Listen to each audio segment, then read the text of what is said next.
Magandang araw po sa inyong lahat. Camp ni Sir Gavin nangangailangan na. Ngayon, alam po natin lahat yan dito sa ating video. Bali ito nga po si Sir Gavin ay talagang nakakaranas ng napakaraming difficulties na kung saan ay unang-una ay nagkaroon po siya ng sakit at talagang nakaapekto po sa kanyang pag-vlog. Tapos, ang sumunod pa niyan ay nagkaroon pa ng hiwalayan sa kanyang girlfriend na si Ma'am Elma. Kaya naman po, ay ang makikita po natin palagi ay ang mga kasamahan po ni Sir Gavin na si Nakalo, si Kelsey at saka si Chief Allen. At ito nga po kung saan ay sila po ay tulong-tulong na nag-vlog para kay Sir Gavin ngayon.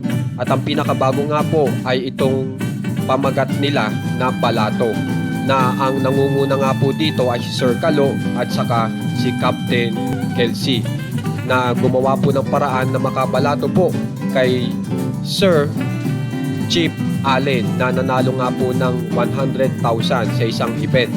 At ang nangyari nga po ay sa dulo ay naisahan pa rin po itong dalawa.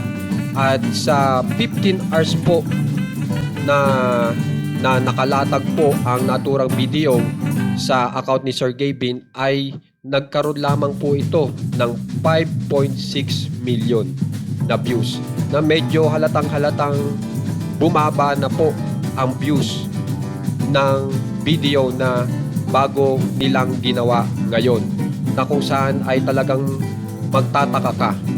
Tapos po kung inyong susuriin yung mga nakaraang videos, talagang medyo may pagkababa po. Katulad po nito, itong 2 days na nakaka 13.6 million lang sa 2 days. Okay? Na ang pamagat po ng ginawa nila ay poste.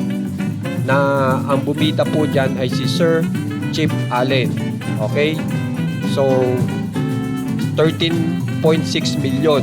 Pagdating naman po dito sa Good Morning Feud, umabot po sa 11.4 million in 1 day po. Okay?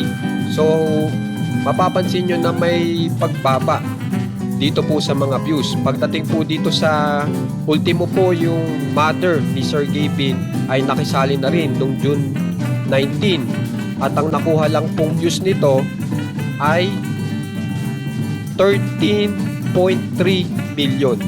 Isipin nyo naman po yun. Halatang lumiliit po yung mga views dito po sa Camp Kapinpin.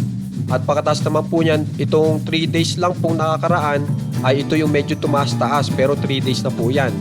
Na ang pamagat naman po ay Silent Room na pinangungunahan ni Sir Chief Allen. So yan ang pinakamataas nila, 21 million, tapos in 3 days pa. So kung mapapansin nyo, lumiliit po ang views ng kampo ni Sir Gavin. Kaya talagang halatang nangangailangan na po na lumabas ni Sir Gavin. Kasi noong panahon na si Sir Gavin pa ang nag-vlog ay kapansin-pansin na matataas po ang kanyang mga nakukuhang vlog. At hindi po ngayon na pababa ng pababa. At tiyak yan ay dahil nga po sa marami nga pong nadismayado. At isa na nga rin po dyan ay yung hiwalayan ni na Sir Gavin at Ma'am Elma, na syempre po si Ma'am Elma po ay may sarili din po yung mga viewers na sumusuporta kay Sir Gavin. Hindi po natin alam kung nanonood pa rin o kaya ay laylo muna ngayon.